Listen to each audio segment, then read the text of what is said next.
Una rete in musica tra comuni e regione è lo spirito del primo Festival internazionale di musica del Veneto, dopo l'esperimento dello scorso anno promosso dall'Associazione Musica e Cultura e dal Consiglio regionale del Veneto e che conta già 46 amministrazioni comunali aderenti, erano 18 lo scorso anno.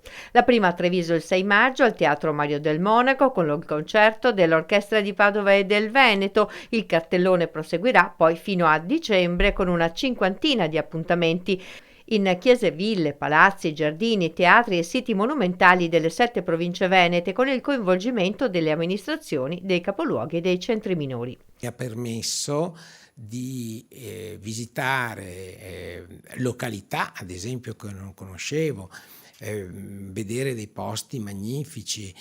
L'anno scorso il Consiglio regionale aveva dato solo il patrocinio, quest'anno ha deciso di coorganizzare, cioè di dare qualcosa di più, di affiancare i comuni attraverso dei servizi tipo, non so, la stampa dei manifesti, la comunicazione, eccetera. L'ispirazione che mi è venuta in questo senso, in tal senso, era quello di mettere in rete le 563, segretario, 563 amministrazioni locali del territorio veneto. Non solo con la finalità di ospitare ognuna di loro un evento musicale, ma soprattutto con la finalità principale che è quella di valorizzare le peculiarità del territorio locale.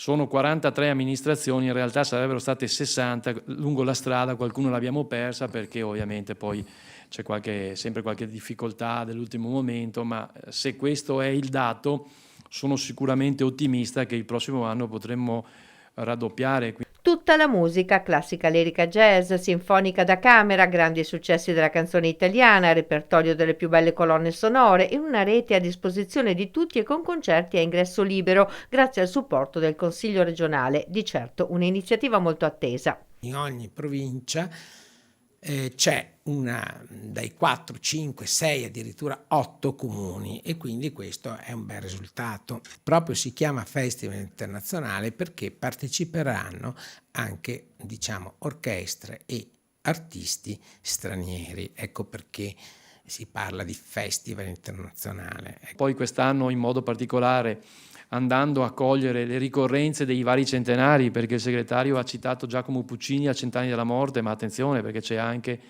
il centenario di Eleonora Duse, il centenario di Matteotti, ce ne sono molti di questi. Per ora tutto è sui social, manca ancora il sito ufficiale del festival.